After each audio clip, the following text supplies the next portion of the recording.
Right now, when it comes to privacy, it's interesting. I feel like we've done a bit of a whipsaw because about a year and a half ago, a lot of problems begun to arise. And I'm not saying that those are resolved because there's court cases and everything, but we saw Samurai Wallet shut down.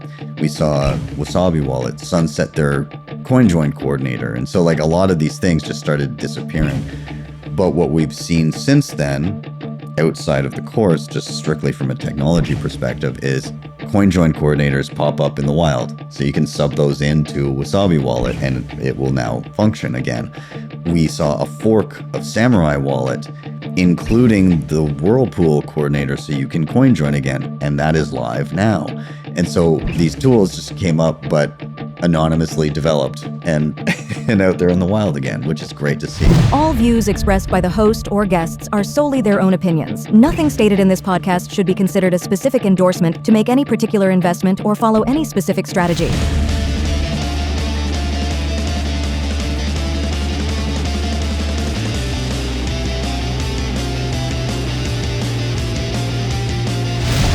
Welcome to All in Bitcoin, Ben. Part 1 was just the beginning. I'm excited to talk to you about Bitcoin and more. Yes. Ready? I'm ready. Okay. What's in your censorship survival kit? Let's start with security. The more you can live on a Bitcoin standard, the better. I don't, it's not that I don't have a bank account or a credit card. It's that I use a bank account with dollars literally as seldom as possible. My whole life is Bitcoin effectively. Like my income, how I pay my bills, all of that is Bitcoin. Now, does that involve services and on and off ramps and things like that? In a lot of instances, yes.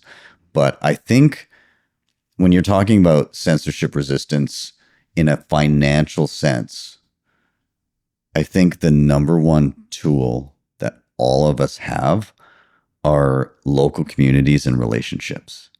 Because if you're reliant on and off ramps to be able to use your money, those can be shut down. But if you have a relationship with the person where you get your beef or your barber or whatever it may be, and they know you, and you, like, how do you tell somebody you can't give somebody sats for eggs? Tough. It's going to happen. It's the same as if I was paying somebody in cash. My current mission is we're building a circular economy in Calgary, my city, with the SAT market. And I think it's just so important. Yeah. Let's talk about your 2FA and your OPSEC practices. Yeah. Well, OPSEC, I'm screwed. So that's out the window. When it comes to, security, password managers, 2FA, all that kind of stuff, it depends on what is being used, what's being protected. So, I mean, like password managers, obviously very, very important in terms of having different passwords for everything and no redundancies so that if one account gets compromised, it's not all of them. It's cool. You can self-host your own password manager. So like I'm a big fan of Start9. So using something like Bitwarden, I like that. That's a possibility there. When it comes to like even like Bitcoin keys and stuff like that, like life savings, for me, I feel a distributed multi-sig is so important. I constantly worry about the idea of somebody gets access to a single key and has access to your entire, life savings. That's a problem. So, yeah, I think a multi-sig, like from my comfort level, that's my preference. Do you think it's for everyone or just, for public people like us? I understand. For some people, especially if you're pretty discreet about it, a simple hardware device with a seed phrase kept safe, maybe a passphrase with your seed. I think that can more than serve the purpose. It really depends on the individual comfort level and where those things are being stored and the trust you have with the people around you. The reason you have a multi-sig would be you're concerned that the seed phrase, that your backup is a single point of failure. You're concerned that somebody's either going to stumble across that piece of information or somebody's going to be able to coerce you where you are to access a single key. And so if somebody's assessing if they need a multi-sig, it's what's your level of concern of physical coercion? Because a multi-sig buys you, at the very least, buys you time when it comes to physical coercion. Like somebody's going to have to go to a lot more effort in order to coerce you to divvy up geographically distributed keys. So I wouldn't give a dollar amount to that. It's how worried are you about that scenario? Next, communication channels. When it comes to communication, you can, if you want to be private about things, again, like things like Signal, something that I saw presented actually in Riga that I think is very interesting that I'm going to dive into is it's called Glock. They did a bit of a workshop here prior. I wasn't able to attend, but they're working on building an application that's basically an encrypted private within your small community, whoever you want, like an alert button. If something happens to you, you have a private communication and alert go out to friends and family that will only share specifically with them your current location and that there's an emergency or something like that. So things like that, I think, are super useful, and I look forward to investigating more. I worry about private communication. We're all walking around with devices in our pockets that are constantly listening. So it's a hard one to answer. I don't have great answers there. So next one, on hosting and infrastructure. Self-hosting website is not something that I've done thus far. A lot of the networking stuff around there is pretty tricky. When it comes to networking, I'm not super well versed. I do self-host some personal data, so I have a Start9 that I use at home, and so not only can you have like your Bitcoin related stuff on there, but you can like files, passwords, photos, all that kind of stuff. And I think that's super useful because not only do you benefit from the privacy of that because it's not owned by somebody else's server, but it's also censorship resistant. You can't be booted off your own infrastructure. So I'm a big fan of the sovereign computing movement. And I think that projects like Start9, even like Umbrel and MyNode, and there's a number of others out there, I like where that's going. And I keep on dabbling in that. So I do like the self-hosting movement. Yeah. Lastly, on monetization and support. Yeah. Value for value is great in its current state. And just like with the number of people doing it, I saw something where I was chatting with, I think, was it Joe Hall I was chatting with, and he's like, he does a lot of the value for value thing, but like, it's not going to pay the bills. Like it's not going to put food on the table. Currently anyways, that could change. For myself, having the channel be sustainable was just sponsorships. And so it's, making sure that anybody that you align with is aligned with you, right? Like I like Cold Card. I courted them as a sponsor because I was like, hey, I use this all the time. Would you sponsor my show, kind of thing? So a lot of the time that's what it is. Whereas, some derivatives exchange comes in trying to sponsor. Well, sorry, you're going to have to walk around back out that door. But in terms of, like the technology to be able to, accept Bitcoin payments and invoice and all that stuff, BTC Pay is an incredible tool. You can self-host, but there's some networking nuances with that, or you can host it on something like Lunanode or Voltage, or, there's a number of solutions, and it's great. You can fine tune it to exactly what you need. It'll go directly to your own wallet. You can accept Lightning and on-chain, all these different things. Another cool one that I like to use is Zaprite. There's a bunch of awesome guys that are working on it. Parker Lewis being one of the people on the team that a lot of people probably recognize his name. That one's cool because it's very user friendly, and they've got all these plugins for different options.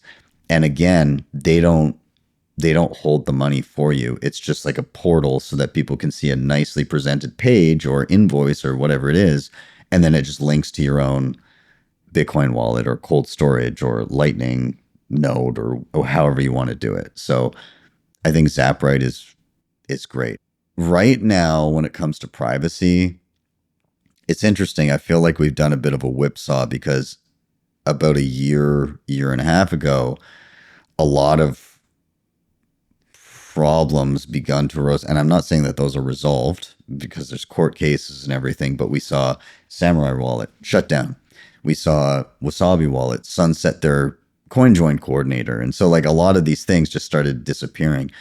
But what we've seen since then, outside of the course, just strictly from a technology perspective, is CoinJoin coordinators pop up in the wild. So you can sub those into Wasabi Wallet and it will now function again. We saw a fork of Samurai Wallet, including the Whirlpool coordinator, so you can CoinJoin again. And that is live now. And so these tools just came up, but anonymously developed and out there in the wild again, which is great to see. So I like that for on-chain, seeing those things resurge. But also a lot of your layer 2 wallets that you might use for day-to-day spending are going to give you some degree of additional privacy. It's not a silver bullet, but it's helpful. Using Lightning as a sender gives you some additional privacy benefits that are pretty good. Using something like Liquid, the amounts are blinded. So nobody can tell, like, you can still see that a transaction took place, but nobody has any idea how much it was for. Swapping into and out of Liquid, using something like Bolts, there's going to be some privacy benefits there. Even when it comes to things like Cashew and Fedimints, the eCash on top of Bitcoin, those transactions are incredibly private, but there's a trade-off with custody there. So there's some flavors of things depending on what you're trying to accomplish for everybody, in my opinion. You're a pro at onboarding people to Bitcoin and you make it look easy. Do you sometimes feel like you are walking us through a minefield? A little bit, yeah. The amount of anxiety that I get over, like, what if I taught somebody something wrong and they screw up and lose money? Or what if one of the apps that I use ends up having a security flaw or something like that? I worry about that quite a bit. And unfortunately, like, all you can do is just deal with the tools at hand and just say, like, hey, like, I tried using this and I liked it and I thought it was cool. And so I'm just showing and just say things like, just this is new, be careful. You know, maybe don't put a lot of money in this, but you can experiment and play around. So it's, yeah, the minefield thing is real. And as with anything, anybody that's using any of these apps and things like that just needs to be conscious and careful. But I try to be pretty meticulous in like how to use the tools. Yeah, it's always worrisome. Yeah. Building in the Bitcoin space is tough. What toll has it taken on your mental health, your time, your relationships? I feel like as soon as you get into Bitcoin, we're all a little bit crazy. So there's that aspect. It's like, how do you talk to regular people anymore? My mind is always just kind of spinning around like, oh, what's currently going on? Or it's hard to turn off. Just recently, I took my first real vacation where I wasn't, it's not, and when I say real vacation, it's not like I don't travel with my family and do stuff, but most of the time I'm traveling with my family and then also working. And so I just took my first real vacation, 2-week vacation where I didn't work in 9 years, like a week ago. It was tricky to turn off the brain and say like, I need to be checking things and I need to make sure everything is still okay. It helps that, now it's not just me working on things. But yeah, I think it's a little bit ruined my ability to fully relax. But I'm working on that. Ever hit burnout and seriously considered faking your own death and starting all over? Maybe I haven't ruled that out. I don't know. The ideal situation is that I become obsolete. That like people, nobody really needs a tutorial on how the internet works anymore, right? So eventually it'd be kind of nice if everybody's like, cool, we got this now. We know how to end. Great. I can just fade into the background. We are so far from there. You know that. But it might come quicker than some people think, right? Like I remember the transition from everybody was on like a flip phone or like a regular kind of analog to everybody had a smartphone. That was like 3 years. It was weird because I'd usually get stuff a little bit early. Like I was like the BlackBerry Pearl, some of the early like smartphone-esque type things. And then iPhone came out and I had that like right away. And then all of a sudden, if you didn't have a smartphone, you were like a boomer. Right? Like that was the mentality. But it happened, the transition was super fast. It was like nobody had one and then everybody, and it was like, how can you not have a smartphone? I wonder if at some point, I do think at some point that's just kind of how Bitcoin's going to be. And for us that will have been around the Bitcoin space when we're like, why is nobody getting it? That transition will be like, whoa, what happened? But for everybody else, to them, they haven't been sitting around waiting for it to happen. So it'll just be like, yeah, you don't have a Bitcoin wallet? What are you talking about? Like that. And I feel like for them, they won't be as appreciative of this seismic shift that just happened, which will be a little unfortunate. But, I feel like that might be how it plays out. Yeah. What keeps you motivated to record yet another tutorial? I don't know. It's fun. Honestly, it is fun. I love tinkering with whatever new thing comes out. And there's just always so many cool new tools. And I remember when I started the channel, the question I would get, oh, you're doing Bitcoin tutorials every week. Are you just going to run out of stuff to do? The list of stuff that I have right now that I want to cover in tutorials is growing faster than time is passing. And so, yeah, there's always something new and amazing to cover right now. And it's very seldom that I don't feel a draw to want to cover something new and interesting. So what's the worst mistake you've seen someone make after watching one of your tutorials? That's a good question. It's funny, a lot of the mistakes are just little misunderstandings that actually can be rectified. Okay. But that can still cause a lot of panic. So like, I remember there was a guy and he was really panicked. He was like, I bought Bitcoin and I sent it to my wallet and it's not there. And the exchange said they sent it and they're trying to prove it to me and they're showing me the transaction. My wallet says 0 and they're saying there's nothing that they can do right now. And I'm like, okay. And we just kind of drilled into it and he had a Sparrow wallet on his desktop and it was just there's a little button in the bottom right that like makes sure it's connected to the Bitcoin network. I was like, is there a little button in the bottom right? Can you tell me if it's off or if it's yellow? He's like, there's no color. I'm like, click on that. And then the Bitcoin showed up. He's like, oh my God, you saved my Bitcoin. I was like, I didn't save your Bitcoin. It was always there. It just wasn't on. So lots of little funny things like that. No like huge crazy screw ups post watching tutorial. It's usually when I hear nightmares, it's pre tutorial, Okay. and then they're coming saying, I think I really screwed up. What did I do? And sometimes those stories are awful, like people losing large amounts of Bitcoin to primarily scammers, things like that. Yeah. Yeah. Any story that comes to mind? There's a guy that I had a call with, and he lost his whole life savings to a scammer, like a sizable amount of money that it took him years to build up. And unfortunately, it was a family member that encouraged him to, again, like get your Bitcoin yield, like, oh, you'll get some Bitcoin back and everything. He deposited to whatever platform it was, and that it wasn't real. And it was all gone.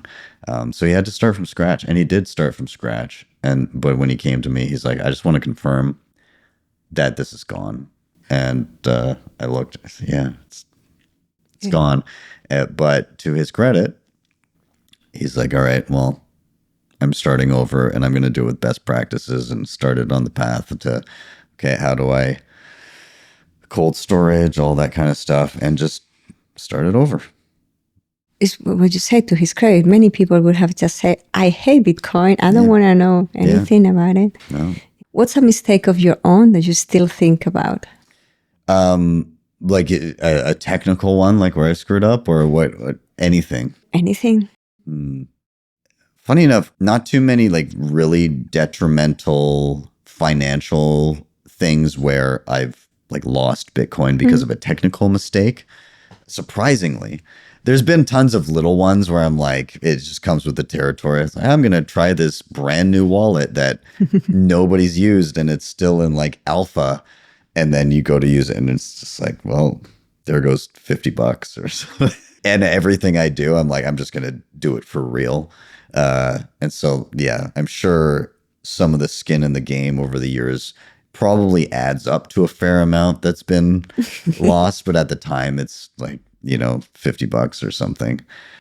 So there's been a number of those. But again, I'm going to go back to not mastering my spending habits. Yeah. I think those are the main mistakes that I look back to, where it's like, what was I doing? Like I'm living beyond my means, and then I'm using Bitcoin that had grown in value, or sometimes in a bear market that had shrunk in value, to go and cover my bad spending habits.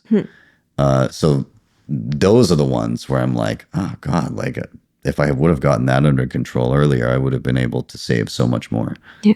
All right. Time for the war stories. This is the All in Bitcoin Sessions Lab. Real failure, real pain, real lessons. What's the most common trap new users fall into? I mean, the new users, the most prevalent thing is they think they can't self-custody. They think, I'm going to be safer with this exchange, so I'll just leave it there. Or they may have heard that self-custody is better, but they're like, I'll figure that out later. I'm going to leave it for now. And they just procrastinate forever, and they never take that step. What's a cold storage setup that looked bulletproof until it wasn't? Paper wallets back in the day. I mean, I used paper wallets for a little bit as my literal cold storage early on. That was like my first, like, when I look at like what would have been on like a flimsy piece of paper, that was like, yeah, I did have it redundant. At least I had it printed more than once in different locations. But it's still like a piece of paper with like a QR code that anyways. So paper wallets, especially created from like a website where you're like, you have no idea who, if that website is still valid, and if it could be malicious. But people did that all the time. And that was like an early thing. It was like one of the early videos that I did. It was like, oh, this is how you use a paper wallet. I did show how to do it offline at least, but but it's not a thing that I would do now. Like nobody says like, oh, go make a paper wallet. But the newcomers, they won't know all the pain that you went through. Yeah. And back then, there weren't really like hardware solutions. And so, cold storage, I'm not a fan of Ledger. Mainly because there's a number of reasons, and some people are going to disagree with me on this. Other people are going to be saying, I don't think I will. Yeah, fair. Part of it is that it's not open source. Part of it is that it's not Bitcoin only. And, when you have support for all these other coins with greater complexity, there's greater potential attack vectors. I also, there's the whole debacle with their Ledger Recover where it's like, hey, we're going to take your key. And yes, even though they're splitting it into pieces, it's still going up to a cloud somewhere by multiple parties.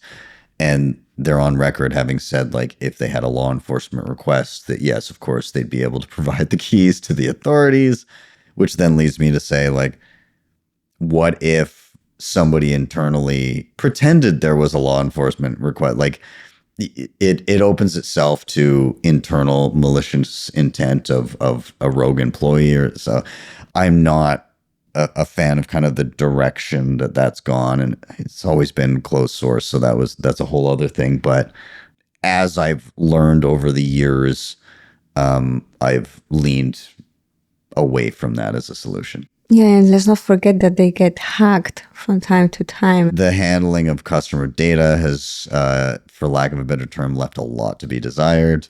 I was caught up in that too, just in terms of like, I always get scam calls. And I had somebody call me and threaten to kill me 3 months ago. And the person specifically said on the phone, once I called out, like, I know this is a scam. I know what you're trying to do.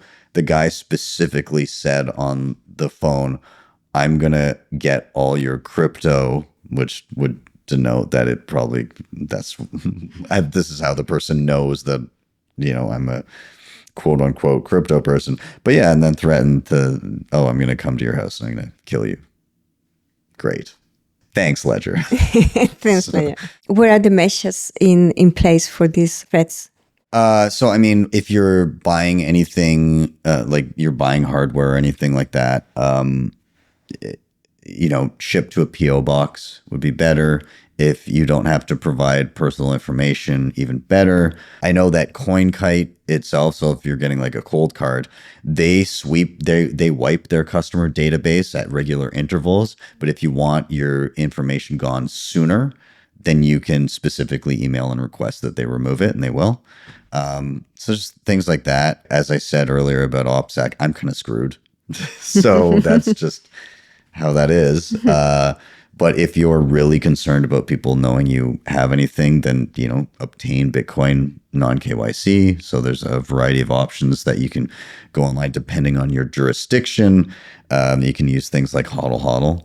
And so that facilitates like linking you with another person who wants to sell Bitcoin and obtaining it that way. And then some of the privacy tools that we mentioned, like CoinJoin and all that. Back to the lab, I forgot my passphrase. My wallet is locked. Is there any way you can save me? What happens is when you've got your 12 or 24 word backup, adding a passphrase, which can be any mix of letters, numbers, characters, whatever, it creates an entirely different wallet based on the exact characters that were entered. If you change one letter, number, character of that, it creates an entirely different wallet.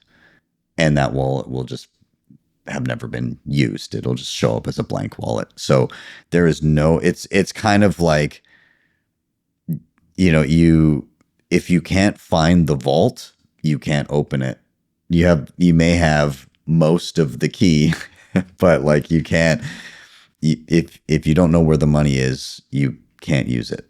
And that's kind of what happens. So the answer would be The answer you would be cannot no. You save could me. try brute forcing it. Like if you have a general idea what it was and you're close, then I believe there are companies that offer a service of like, hey, what do you think the passphrase was? And then we're going to run an algorithm and just try and brute force with lots of different combinations, but potential common mistypes, things like that. And there may be a possibility that you might recover it. So if you have an idea what the passphrase is, it's possible. But if you just flat out don't know what the passphrase is, Yeah. no. What's the worst multi-sig mistake you've ever seen, and how did it play out? The ones that stand out to me that I would see as common mistakes would be not understanding what you actually need to retain in order to access your money. So you can think of it like this. Let's say you have a multi-sig setup that has 3 keys, and you need 2 of the keys to unlock your money. A lot of people think, okay, as long as I have 2 of those keys, I can always access my money. But that's not exactly the case. When you create a multi-sig wallet, it also creates a file. It's like a descriptor file. And this descriptor file is basically saying like, hey, there's a digital vault holding your money, and this is the map to where it is. That file, usually it's like it'll be on the computer, like or on the phone in the wallet. So that file will be there. And so there's always like a copy that allows you to see your money and know where it is. If you were to delete that file and simultaneously you lost one of your keys, you cannot unlock the vault because, yes, you have enough keys to unlock the vault, but you don't know where the vault is. In that scenario I outlined, though, that's also incredibly unlikely because what do you have to lose? You have to lose the file, the map. You also have to lose, like the hardware. And then you also have to lose the backup seed phrase for the hardware. So you have to lose 3 things for that to play out. If you have the 3 keys, whether it be the hardware or just the seed phrase for all of the keys, you can recreate the map. So again, multi-sig is designed where you can lose a lot of things and still have access. And there's just specific instances. People get overwhelmed though, because there's a lot of parts and they don't know what they can lose. So there's more panic than I think necessary there. But the other multi-sig thing that I would say is you may know how it works, but if something happens to you, your family needs to know what's up. So I'd say that probably the number one thing is having good documentation for your family of like, hey, just so you know, this is the wallet.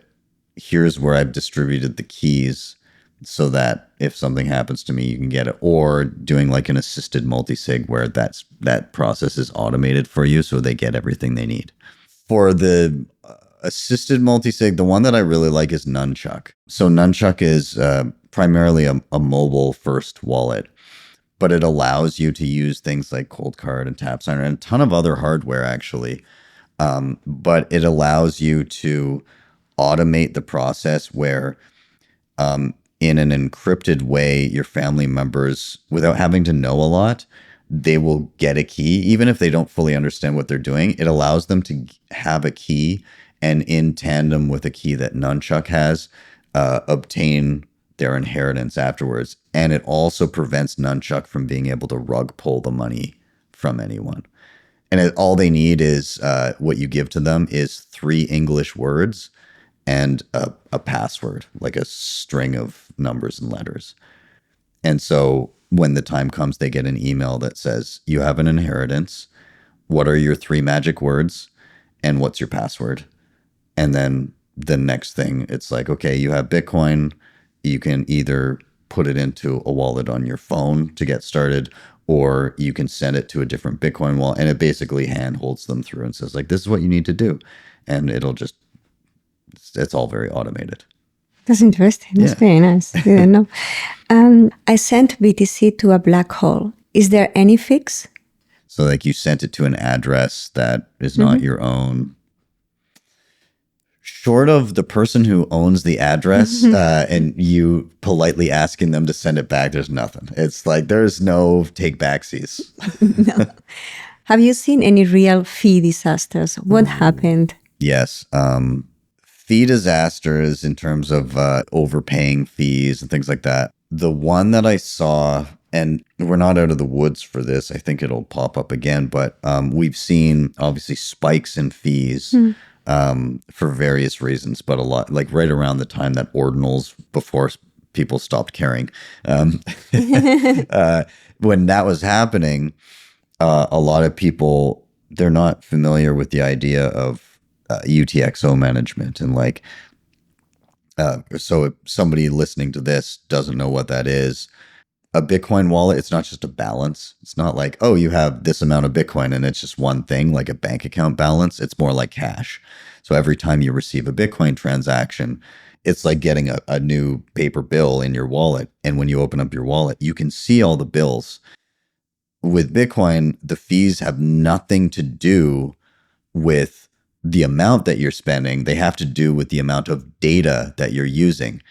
And in the digital world, the amount of bills in your wallet, however many bills that you're using, each one of those is a little piece of data. And so when you have to pull out, like, let's say you were spending $100 and you had to pull out a wad of 100 ones, there's a little fee attached to every single bill that you're using. And that can be very, very expensive and be a large percentage of what you're spending. Whereas if you have a $100 bill, it's a single fee because it's a single piece of data. And so it doesn't stack up as much. So I saw some nightmares with people in and around the time that ordinals were happening, and they had to do urgent transactions for some reason. And they have all these tiny UTXOs and fees are insane. And so then not only is it just a bad time to be spending on chain, but their wallet is in such disarray with tiny pieces of Bitcoin that it just wasn't economical to even move money. And what's the lesson there? So the lesson there is, one, if you're a person that is actually utilizing Bitcoin day to day, get yourself in a Lightning wallet and learn how to use Lightning. I didn't really, like, the fees didn't affect me. Actually, we had a local market during one of the fee spikes, and it was like $70 per transaction. But everybody's on Lightning, so we didn't even notice. Like that day, we didn't care.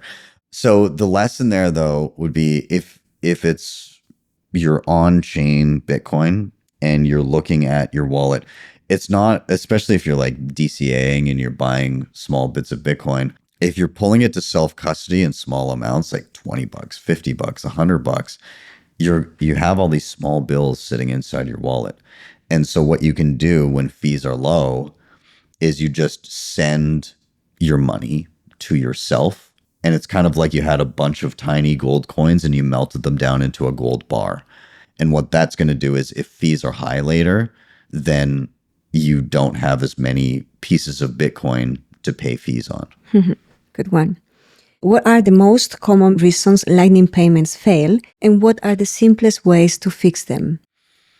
So oftentimes it will be something to do with liquidity. So a Lightning channel is just a Bitcoin locked up between two people. I'm a Lightning node, you're a Lightning node.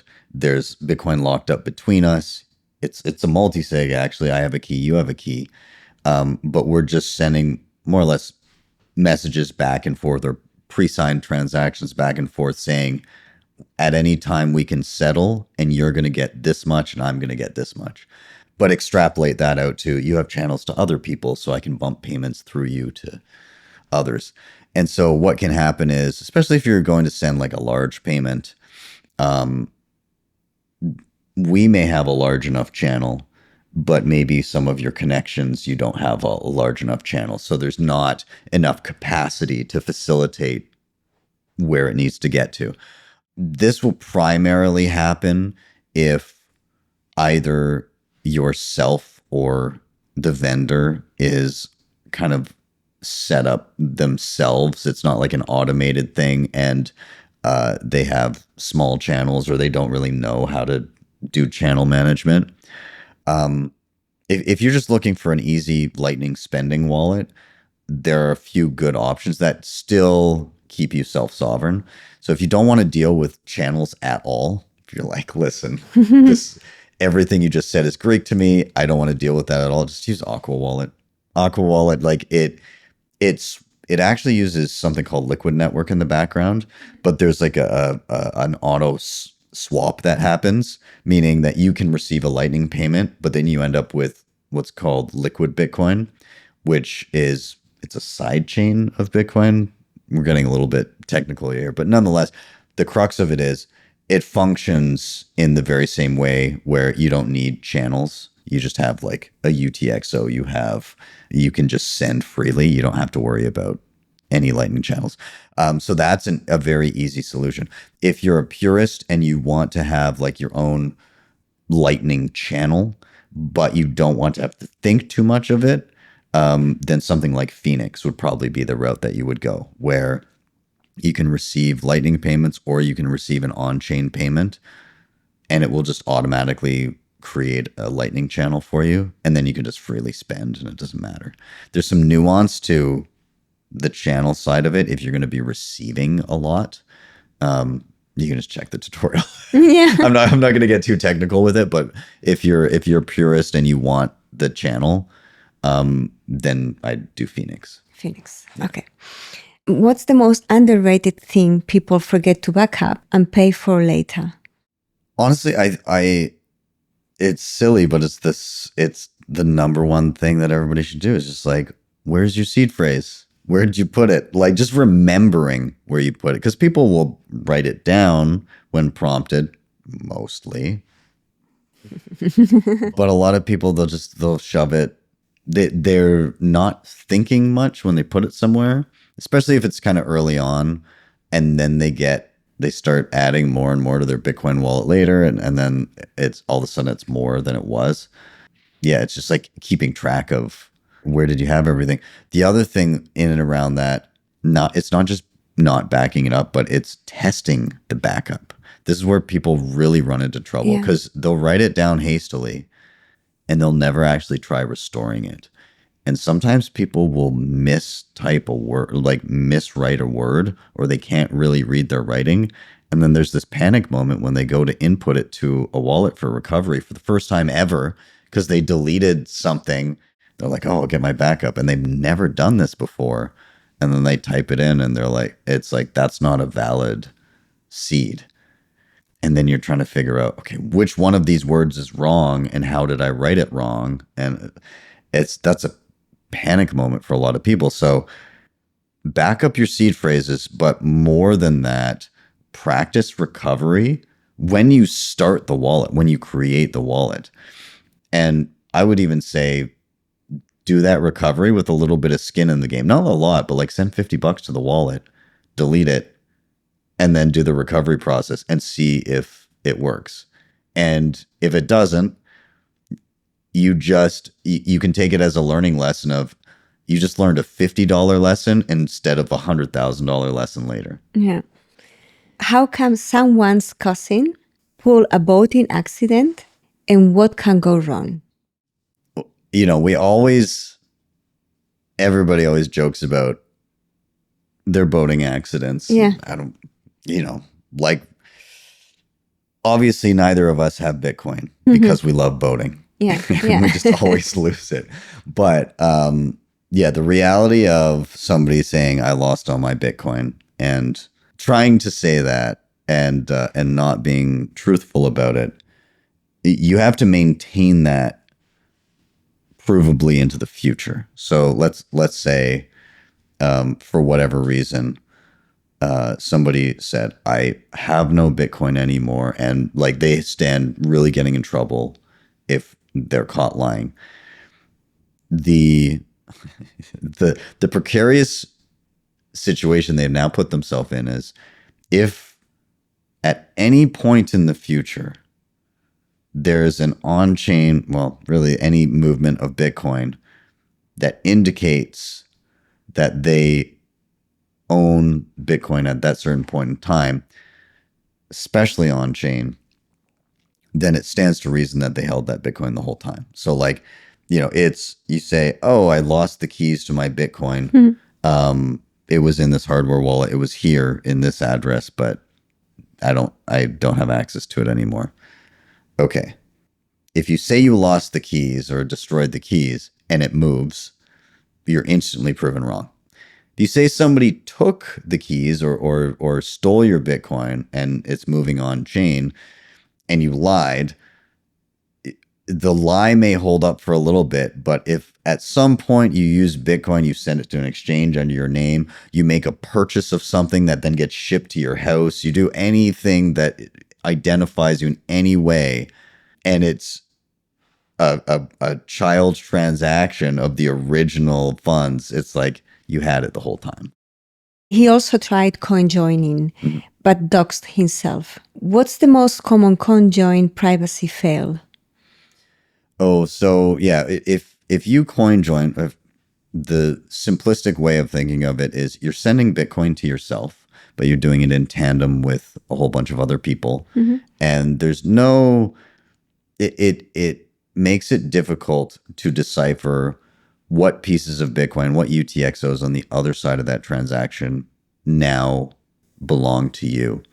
But if you then move all those coins that you just CoinJoined all together in a singular transaction, like let's say you just for simplicity, you had 50 million sats and you CoinJoined it, and then on the other side of it you get all these little chunks of Bitcoin that are more difficult to link back to the original chunk that you had.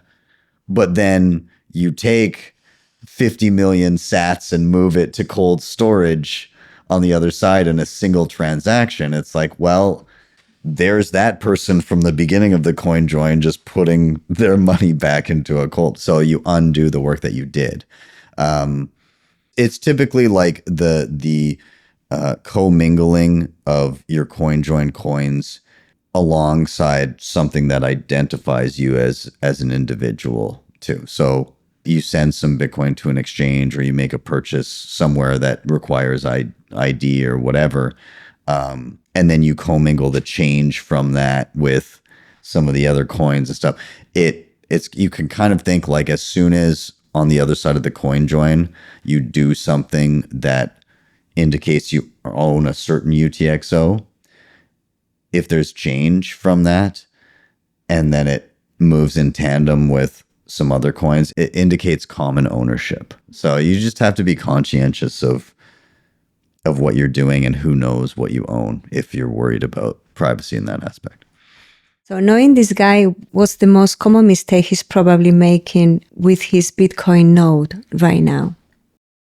I think a lot of people just don't know what the purpose of their node is. So a lot of people will say like, oh, I'm helping the network. I'm gonna download and run a Bitcoin node. And then they download the Bitcoin blockchain and then it just sits there. And that doesn't really do much. Yeah, in a way, it's like, oh, there's redundancy. There's another copy of the Bitcoin blockchain out there. But like the point of running a node, it's kind of a selfish action. It's self-preservation. It's accomplishing a couple things. One, it's the don't trust, verify ethos. Instead of asking somebody else to tell you if you have money and check the blockchain for transactions, you're checking your own copy. When somebody else is running a node, you are going by the rule set and the information that they have elected to run. So they could, in theory, feed you malicious information and mislead you about your balance. It's not a common thing that happens, but in theory, it could happen. The other thing is privacy implications too. If you're using somebody else, if you're not running your own node, rather, what you're really doing is, if you were running a node and I was using your node to check my balance, I'm literally saying, here's all my addresses. Can you check if I have money? And you would say, geez, that guy at this IP address seems to have this much Bitcoin. Maybe I'll pay him a visit. So there's some privacy implications there. But a lot of people, again, if they don't know the purpose of the node, then they're they might not be using it. They just download it and they think they're helping Bitcoin in some way. But really, the point would be to connect your wallets to your node so that you're checking your own balances from your own copy of the ledger. What's the sneakiest social engineering trick you've seen in 2025? So there's two that stand out. One is this getting into people's Google accounts and then using that to access everything. And it's the way it works is you get a call. Hey, this is Google security, whatever. We had somebody try to access your account from some suspicious sounding place. We flagged it, but we want to confirm it's not you. Is that true? And of course, you're like, oh, yeah, no, that wasn't me. Thank God you flagged it, kind of thing. Like, oh, I'm safe. And then they're like, okay, so we can lock it all down, just make sure that person doesn't have access. We're going to send a code to your phone to confirm that, like with the phone number on file, to confirm that it's you. Just let me know the code so that I can confirm that. What they're actually doing is they're triggering your 2FA recovery, texting you the code, and then you're telling them the 2FA login code, and then they reset your password and they get into all your stuff. And so scary. Yeah. And that one works on a lot of people. Unless you've heard of it, you may not know what's going on. And yeah. So there's that one. There was also one with, I think it was Calendly, where it wasn't real Calendly. It was like a fake, like book me for a podcast. And so they would pretend to be like journalists or something and reach out to prominent people saying, oh, we want to interview you for Forbes or something like that. Maybe somebody has like a book or something that they're launching or whatever. And so they say, yeah, just book a time here. The person goes to book a Calendly link, and because of the permissions that are granted, they'll like take over somebody's Twitter account and then start posting malicious, like, oh, buy this token, or like, here's an investment scheme or whatever, just like capitalizing on the audience and then trying to funnel those people into scams. Wow. Yeah. So let's zoom out a bit as we wrap up. What's something you still don't understand about Bitcoin? There's a lot of new things happening that I feel in the dark about. So one of the new things that I'm trying to wrap my head around is ARC. It's like another layer 2 solution. I don't get it. I do not get it. I did my first ARC transaction 2 days ago. If you ask me how it works, not a clue. So I'll get back to you on that one when I understand, and I'm sure there'll be another new thing. Also, RGB, again, like another kind of layer 2 thing, apparently works with Lightning, as does ARC. Not a clue. Don't know. Is there a Bitcoin horror story you wish you were never told? Yeah. And it's, I wish I was never told, but I'm glad that I was told so that I can be aware and more conscientious. But it's the kidnappings and things like that, where even for trivial amounts, people just being physically coerced or picked up or tortured and stuff like that. And that scares the hell out of me. But it's also important to be aware of. People can get very desperate and do crazy things for what some would consider not a lot. And again, in one of the presentations that I listened to recently about personal safety and all of that, there's been instances where even for as low as like $6,000, people have, so you think, oh, I'm not an OG, or like, I don't have that much Bitcoin. And oftentimes it doesn't matter. It's just people see and think, oh, Bitcoin's expensive. Somebody's into Bitcoin.